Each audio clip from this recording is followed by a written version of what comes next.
Good morning all. ഞാൻ Ramakrishnan TB, SEBI registered research അനലിസ്റ്റാണ്. ഈ ഓഡിയോ കേട്ടതിന് ശേഷം ഡിസ്ക്ലെയിമർ കൂടി വായിച്ചു നോക്കണമെന്ന് താല്പര്യപ്പെടുന്നു. ഇന്ന് ഏഷ്യൻ മാർക്കറ്റുകളെല്ലാം തന്നെ ഒരു മിക്സഡ് ട്രെൻഡാണ്. ജാപ്പനീസ് മാർക്കറ്റുകൾ സ്ലൈറ്റ്ലി ബെറ്ററാണ്. അതേസമയം ചൈനീസ് മാർക്കറ്റുകളും ഹോങ്കോങ് മാർക്കറ്റൊക്കെ സ്ലൈറ്റ്ലി വീക്കായിട്ടാണ് മോർണിംഗിൽ ട്രേഡ് ചെയ്യുന്നത്. അമേരിക്കൻ മാർക്കറ്റുകൾ കഴിഞ്ഞ വീക്കിൽ വീക്ക് ടു വീക്ക് 4% ബെറ്ററായിട്ടാണ് ക്ലോസ് ചെയ്തിരുന്നത്. ടെക്നോളജി സ്റ്റോക്കുകളിലുണ്ടായിട്ടുള്ള റാലി ആയിരുന്നു അമേരിക്കൻ മാർക്കറ്റിലെ ഒരു മുന്നേറ്റത്തിന് കാരണം. അതോടൊപ്പം തന്നെ US ഫെഡ് ഒരു പക്ഷേ നമ്മൾ പ്രതീക്ഷിച്ചേക്കാൾ മുമ്പ് തന്നെ ഇൻട്രസ്റ്റ് റേറ്റ് US കട്ട് ചെയ്യുമെന്നുള്ളൊരു എക്സ്പെക്റ്റേഷനും ഉണ്ടായിരുന്നു. ഇതിൻ്റെ ഒരു പോസിറ്റീവ് ഇമ്പാക്റ്റ് ആണ്. പക്ഷേ ഇന്ന് മോർണിംഗിൽ US ഇൻഡെക്സ് ഫ്യൂച്ചേഴ്സ് എല്ലാം തന്നെ വീക്കായിട്ടാണ് ട്രേഡ് ചെയ്യുന്നത്. ഒപ്പം കഴിഞ്ഞ ആഴ്ചയിൽ യൂറോപ്പ് ബെറ്റർ ആയിരുന്നു, week to week Asia week to week better ആയിരുന്നു, ഇന്ത്യയും വീക്ക് ടു വീക്ക് ബെറ്റർ ആയിരുന്നു. 0.8% നിഫ്റ്റിയും സെൻസെക്സും ബെറ്റർ ആയിരുന്നു. പക്ഷേ വെള്ളിയാഴ്ച നമ്മൾ നല്ല രീതിയിലുള്ള സെൽ ഓഫ് ആണ് കണ്ടിരുന്നത്. ഇതിന് പ്രധാനപ്പെട്ട കാരണം കാശ്മീരിലെ ടെററിസ്റ്റ് അറ്റാക്ക് തന്നെയാണ്. ഇന്ത്യയും പാകിസ്ഥാനും തമ്മിലുള്ള ബന്ധം വീണ്ടും വലിയ രീതിയിൽ വഷളായിരിക്കുകയാണ്. അതുകൊണ്ട് തന്നെ അടുത്ത ദിവസങ്ങളിൽ ഒരു പക്ഷേ ഇന്ത്യയുടെ ഭാഗത്തു നിന്ന് ഈ ടെററിസ്റ്റ് അറ്റാക്കിന് എഗൻസ്റ്റ് ആയിട്ട് എന്തെങ്കിലും ആക്ഷൻസ് ഒക്കെ ഉണ്ടാവും എന്നുള്ള എക്സ്പെക്റ്റേഷൻസ് ഉണ്ട്. തീർച്ചയായിട്ടും മാർക്കറ്റിലൊരു കോഷൻ ആവശ്യമായുള്ളൊരു ഘട്ടമാണ്. അതുകൊണ്ട് തന്നെ എല്ലാ ഇൻവെസ്റ്റേഴ്സും വളരെ കോഷ്യസ് ആയിട്ട് മൂവ് ചെയ്യേണ്ടതാണ്. ഇനി കമോഡിറ്റികൾ നോക്കുകയാണെങ്കിൽ ഗോൾഡ് കഴിഞ്ഞ ആഴ്ചയിൽ വീക്കായിട്ടാണ് ക്ലോസ് ചെയ്തിരുന്നത്. ഇന്ന് മോർണിംഗിൽ സ്പോട്ട് ഗോൾഡ് ട്രേഡ് ചെയ്യുന്നത് $3283 പെർ ഔൺസ് ആണ്. അതേസമയം JP മോർഗൻ അതുപോലെ തന്നെ മറ്റു പല അനലിസ്റ്റുകളും ഗോൾഡിൻ്റെ ടാർഗറ്റ് പ്രൈസ് അപ്ഗ്രേഡ് ചെയ്തിരിക്കുകയാണ്. അടുത്ത വർഷം 2026 Q2 $4000 ഗോൾഡ് ക്രോസ് ചെയ്യുന്നതാണ് JP മോർഗൻ പറയുന്നത്. ഗോൾഡ്മാൻ സാക്സും ഇത്തരത്തിലൊരു പ്രഡിക്ഷൻ മുമ്പ് നടത്തിയിരുന്നു. അതുപോലെ തന്നെ മറ്റ് പല അനലിസ്റ്റുകളും പുതിയ പ്രഡിക്ഷനായിട്ട് മുന്നോട്ട് വന്നിട്ടുണ്ട്.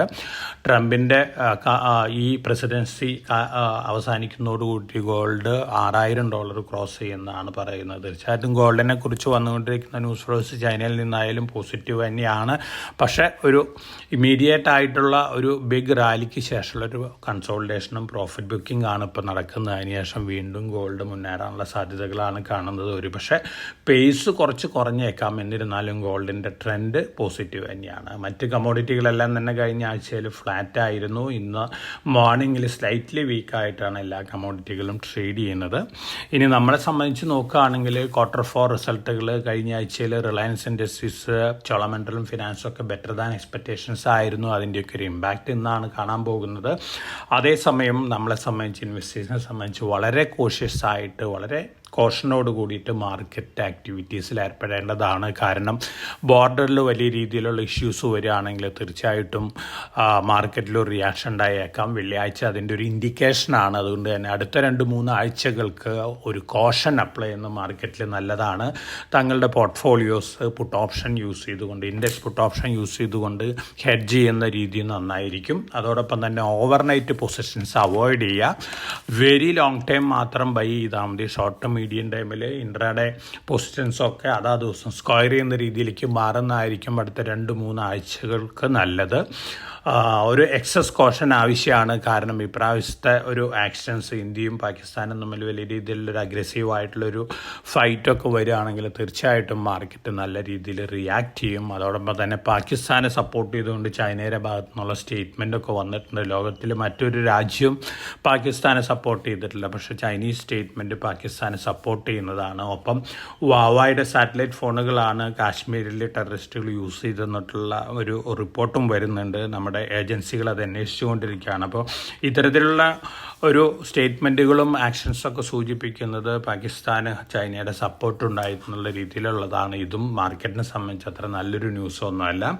ഒപ്പം വാവൈ ടെക്നോളജി NVIDIAയുടെ H100 ചിപ്പിന് അഗൻസ്റ്റ് ആയിട്ട് പുതിയൊരു ചിപ്പ് ടെസ്റ്റ് ചെയ്യുകയാണ്. അസൻ 910D എന്ന് പറയുന്നൊരു ചിപ്പാണ്. ഈ ചിപ്പ് സക്സസ്ഫുൾ ആയി കഴിഞ്ഞ് കഴിഞ്ഞാൽ NVIDIAയുടെ കുത്തക അവസാനിക്കുകയാണ്. ജനറേറ്റീവ് AI രംഗത്തുള്ള ചിപ്പുകളുടെ ഒരു ഇമ്പോർട്ടൻസ് NVIDIAയ്ക്ക് നഷ്ടപ്പെടാൻ സാധ്യത കൂടുതലാണ്. അപ്പോൾ ചൈനീസ് കമ്പനിയുടെ ഇന്നോവേഷൻസ് വളരെ പ്രോമിസിംഗ് ആണ്. ഫോറിൻ പോർട്ട്ഫോളിയോ ഇൻവെസ്റ്റേഴ്സ് വളരെ അഗ്രസീവായിട്ടാണ് Adani energy solutions, Adani power, Adani ഗ്രീനൊക്കെ റെക്കമെൻഡേഷൻ കൊടുത്തിരിക്കുന്നത്. അവർ എക്സ്പെക്റ്റ് ചെയ്യുന്ന നല്ല രീതിയിലുള്ള അപ്വേർഡ് മൊമെൻറ്റം മൊമെൻറ്റമാണ് ഈ സ്റ്റോക്കുകളിൽ ഗോയിങ് ഫോർവേഡ്. പക്ഷേ നമ്മുടെ ഇപ്പോഴത്തെ ബോർഡറിലത്തെ ഇഷ്യൂ ഒരു പക്ഷേ വലിയ രീതിയിലുള്ളൊരു പോസിറ്റീവ് ഇമ്പാക്റ്റ് ഉണ്ടാക്കിയേക്കില്ല.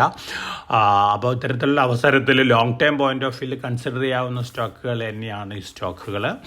അതോടൊപ്പം തന്നെ ഹിന്ദുസ്ഥാൻ സിങ്ക് പൊട്ടാഷ് മൈനിങ്ങിലേക്കും കൂടി കിടക്കുകയാണ്. ഈ പൊട്ടാഷ് മൈനിങ് രാജസ്ഥാനിലൊരു ബ്ലോക്കാണ് അവർ ചെയ്തിട്ടുള്ളത്. തീർച്ചയായിട്ടും ഇതൊരു പോസിറ്റീവ് ന്യൂസാണ്. റീസെൻ്റായിട്ട് ഗോൾഡ് ബ്ലോക്ക് കിട്ടിയിരുന്നു, ടങ്സ്റ്റൺ ബ്ലോക്ക് കിട്ടിയിരുന്നു. വലിയ അഗ്രസീവ് ഡെവലപ്മെൻറ്റ് പ്ലാനുകളാണ് ഹിന്ദുസ്ഥാൻ സിങ്കിനുള്ളത്. പോസിറ്റീവ് ന്യൂസാണ്. ഒപ്പം Q4 റിസൾട്ട് അനൗൺസ് ചെയ്തിരുന്നു. ബെറ്റർ ദാൻ എക്സ്പെക്റ്റേഷൻസ് ആയിരുന്നു. അപ്പോൾ നല്ല രീതിയിലുള്ളൊരു ഇൻ്ററിം ഡിവിഡൻറ്റും ആനുവൽ ഡിവിഡൻറ്റൊക്കെ നമുക്ക് ഹിന്ദുസ്ഥാൻ സിങ്കിൽ നിന്ന് എക്സ്പെക്റ്റ് ചെയ്യാം. ഇത് പൊതുവെ വേദാന്ത ലിമിറ്റഡിനും പോസിറ്റീവ് ആയിരിക്കും.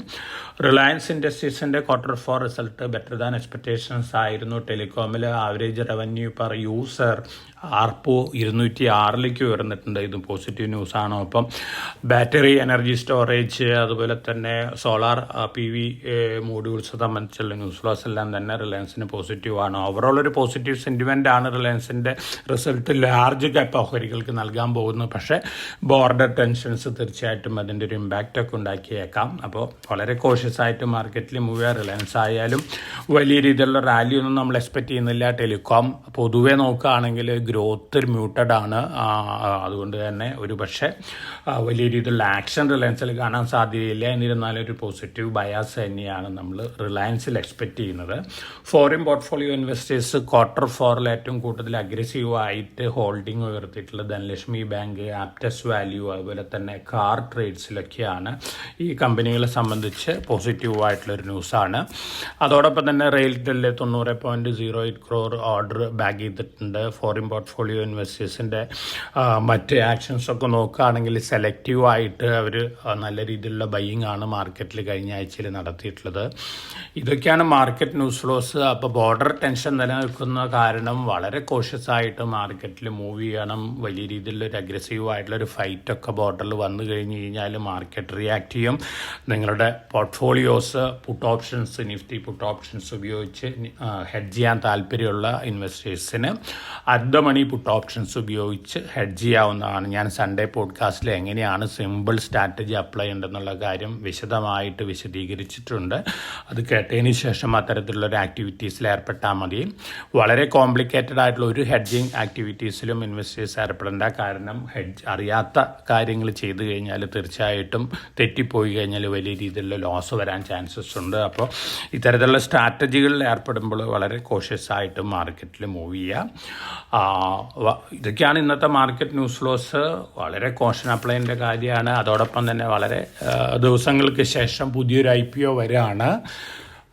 ആഥർ എനർജി ലിമിറ്റഡ് എന്ന IPO ഓപ്പൺ ആവുകയാണ്. 304-321 രൂപ പെർ ഷെയറാണ്. 1 രൂപയാണ് ഇതിൻ്റെ face value. Fundamental point of view നോക്കുകയാണെങ്കിൽ റെക്കമെൻഡ് ചെയ്യാൻ പറ്റിയ ഒരു IPO ഒന്നുമല്ല. എന്നിരുന്നാലും ഒരു ടൂ വീലർ EVs ഉണ്ടാക്കുന്ന ഒരു കമ്പനിയാണ്.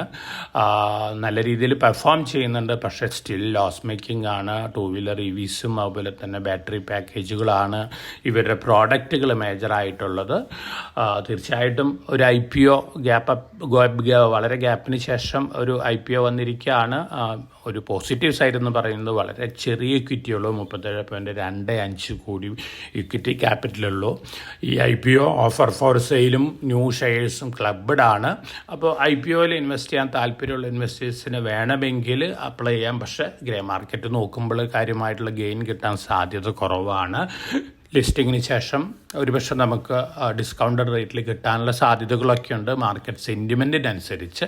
അപ്പോൾ ഈ IPO കൂടി ഒന്ന് ഓപ്പൺ ആണ്. അപ്പോൾ താല്പര്യമുള്ള ഇൻവെസ്റ്റേഴ്സിന് ഈ IPOയിലും അപ്ലൈ ആവുന്നതാണ്. അപ്പോൾ വളരെ കോഷ്യസ് ആയിട്ട് മാർക്കറ്റിൽ മൂവ് ചെയ്യുക. എല്ലാവർക്കും നല്ലൊരു ട്രേഡിൻ്റെ ആശംസിച്ചുകൊണ്ട് ഞാൻ ഇന്നത്തെ പ്രീ മാർക്കറ്റ് കമൻട്രിയോട് അവസാനിപ്പിക്കുകയാണ്. Thank you.